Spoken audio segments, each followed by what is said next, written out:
Okay, so let's unpack this. There's this fundamental paradox that I think every single one of us struggles with. Hmm.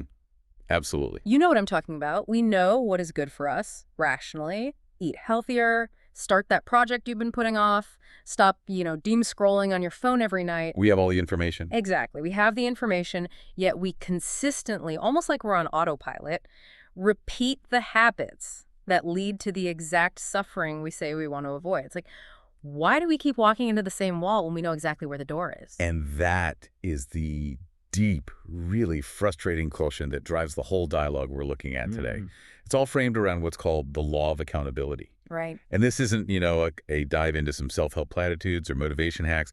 This is a cold, hard look at the psychological truth behind why we self-sabotage, why our rational mind just fails, and how we can actually, hardwire genuine change. And the teacher in our source material gives this initial answer it's almost jarring. It's so simple. It just cuts through all the excuses we have about willpower. Yeah. What is it? Why do we repeat behaviors that cause us pain?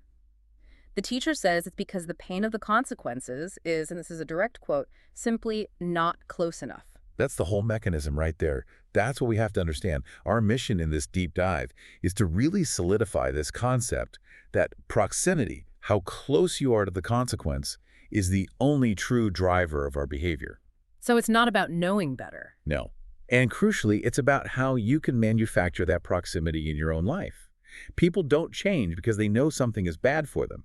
They only, and I mean only, change when they literally cannot escape the consequence of not changing. Okay, so this is where we have to debunk a really central myth, a comforting myth, I think, that most of us cling to. The myth of rationality. The myth of pure rationality, exactly. We like to believe that because we're smart, because we have a moral compass, because we can plan for the future, we should just be able to control ourselves. We think we operate based on what the source calls lit trior, or just pure conscious reason. That's the ideal, right? But the psychological reality is governed by something way more primitive. So if it's not reason driving the bus, what is? What's the actual principle that guides our choices, in the moment? We're driven by what gives us an immediate benefit, or, and this is the big one, what helps us avoid immediate pain. Bad habits stick around not because we're weak or lazy, but because there are consequences. The weight gain, the financial trouble, it's just too far away. They don't have that emotional kick. Not right now, they don't. But I want to push back on that a little. If I know that skipping the gym today puts me on a path to, say, long-term health problems, it's a huge piece of information. It's terrifying. Why does my brain still pick the couch? Doesn't our ability to see the future count for anything? It does count for something, but it's constantly being overridden by this thing psychologists call hyperbolic discounting. It's a fancy term, but break it down for us. Simply put, our brains discount the value of the future a lot. So if a reward or a punishment is 5 years from now, it feels abstract, like maybe a 2 out of 10 on the urgency scale. Right. But if that pain or pleasure is available right now, it's a 10 out of 10. You can rationalize away future pain. It's almost like a story. But the discomfort of starting a hard task right now, that is 100% real. The brain is just wired to solve the immediate problem. That makes so much sense. The future cost feels like a problem for future me, and, I don't really care that much about that guy. Exactly. And this psychological truth is so powerful, it shapes everything from our personal goals all the way up to, like, global stability. And the source material uses this just devastating thought experiment to prove it. Yeah. This is the story about Roger Fisher, founder of the Harvard Negotiation Project. A brilliant mind. And he wasn't just thinking about business deals. He was trying to solve the problem of ultimate accountability on a planetary scale. With nuclear weapons. Exactly. He was trying to figure out a foolproof way to make sure the President of the United States never, ever launched a nuclear weapon lightly, to stop them from treating it like just another decision on a computer screen. And his proposal to the Pentagon, it is genuinely shocking. It just bypasses all the politics and goes straight for the gut, for the visceral consequence. His idea was, well, it was simple and horrifying. He proposed embedding the nuclear launch codes, the actual keys you need, to authorize a strike in a small device. Okay. And that device would be surgically implanted into the chest cavity of a trusted volunteer. Maybe the president's best friend or a top aide. Wait. In someone's chest. In their chest. Yeah. And if the president decided they needed to launch the nukes, they would first have to take a large butcher knife and personally kill that innocent person to retrieve the codes from their body. Oh my God. That's the ultimate price. It forces the consequence of mass death right into the Oval Office. Makes it personal. And the reaction from the generals at the Pentagon was just instantaneous. They didn't debate strategy. They just reacted, as human beings. They said, horrible. The president will never press the button. And that reaction is the whole point, isn't it? Why did they know instantly that the president would never do it? This is the teacher's main point. Right. The president wouldn't back down because they suddenly got more moral or because their strategy changed. The behavior changes because the price has become too real, too close, too painful. The consequence went from being a theoretical war thousands of miles away to an immediate physical act of murder with your own hands. Exactly. The brain could no longer discount the cost. The cost became immediate pain. That's a brutal conclusion. So if we pull back from that extreme example, the rule for all of us is what? Behavior only changes when the consequence is painful enough and immediate enough. That is the cold rule we have to internalize. We have this idea, I'll learn from my failure, but the teacher clarifies this.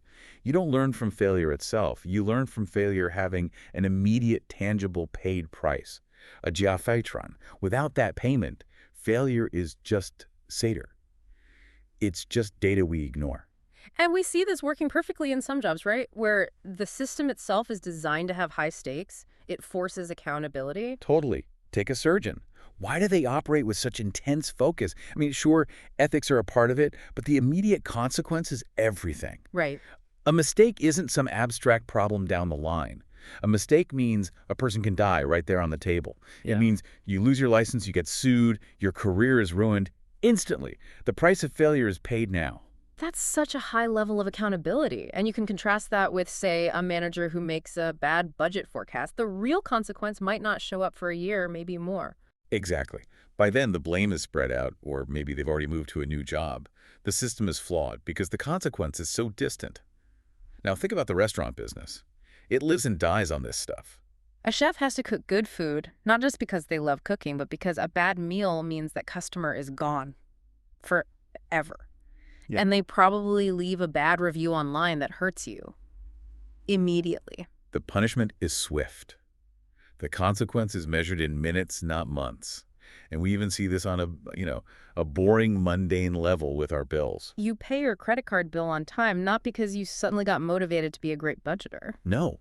It's because you don't want that late fee and that hit to your credit score that shows up, right away. If the penalty only showed up 5 years later when you tried to get a mortgage, nobody would pay their utility bills on time. So all of our bad habits are self-sabotage. It only exists because we're living in this grace period. The price just hasn't been collected quickly enough. And for real change, you have to end that period of grace yourself. Which brings us to the big question for everyone listening. We can't. We can't embed launch codes in our chest to get ourselves to go to the gym. So how do you apply this cold psychological law to yourself? How do you manufacture that proximity of pain? Well, the first step is to recognize this is not a problem that willpower or motivation can solve. I mean, if motivation worked, we'd all be fit and speak 4 languages, right? Right. The shift has to be towards true, self-engineered accountability. Attractium J. If the world isn't giving you an immediate penalty for your bad habits, you have to build one for yourself. So what are the tools? What are the actual structural things the teacher says we need to build the system that's as powerful as that Roger Fisher idea? You need 3 things. They're non-negotiable, and they have to work together. Because if one is missing, your brain will find the loophole and the whole system just collapses. Okay, walk us through the first component. First, you need a habit contract. A Hupdung Thokim Fan. And this needs to be ruthlessly specific, no wiggle room. What does that mean? Specific. It means you define the exact behavior, the exact outcome, and the exact time frame. Something like, I will write 1,000 words for my book between 6 p.m. and 8 p.m. on Monday, Tuesday, Wednesday, and Thursday this week. No ambiguity. Okay, that's clear. The second component. This one sounds like the hardest part, honestly. You need a witness. It is the most crucial part because it takes the accountability outside of your own head. You need a witness, a new Lang Chung, someone you have to report to, someone who can enforce the penalty. And whose opinion you actually care about. Yes, you have to respect them. This can't be your spouse who's going to let you off the hook. It needs to be a coach, a mentor, a really strict friend. Your brain can lie to itself all day long, but it has a much harder time lying to someone it's afraid of disappointing. So the witness isn't just a cheerleader, they're the enforcer. Which brings us to component number 3, the pain. The third is the clear price to pay, a kaija fintrolrongring. And this price has to be painful, proportional, and paid immediately after you fail. No grace period. 0. And it can't be abstract. It has to be something like, if you fail to write your 1,000 words, you immediately have to send $200 to a political party you absolutely despise. Or you have to delete an hour of work you already did. A real, tangible loss that is more painful than just doing the task. You know, it sounds less like self-help and more like legal engineering for your own brain. What? It reminds me of the seatbelt law. How so? Well, the law is the contract. The witness is the police officer who might see you. And the price is that immediate, inescapable ticket.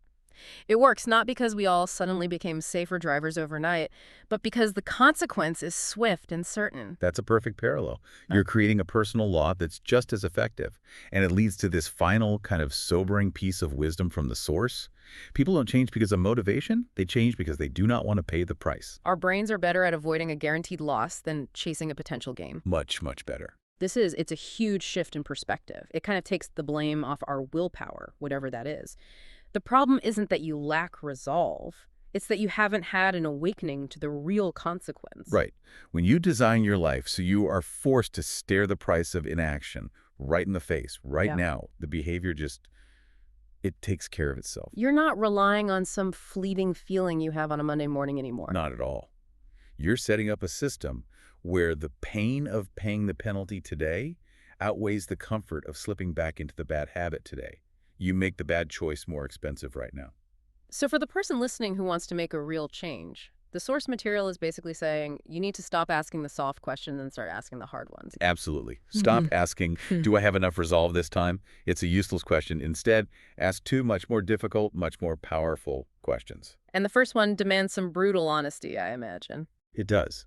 You have to ask, what is the actual immediate price of not changing? And don't think in abstract terms like lost potential. Think in painful detail. Lost money this month, a ruined reputation next week, a missed opportunity that's happening right now. Make it real. Make it close. And the second question, this brings it all back to the witness, to accountability. The second question is, who is watching me, and to whom must I account immediately if I fail? Because the cold law of accountability teaches us that as soon as you put yourself under that kind of surveillance with someone who will actually collect the payment, you suddenly find all the willpower you thought you were missing. That's the painful path. It's painful, but it's the powerful path. It's the one that actually works.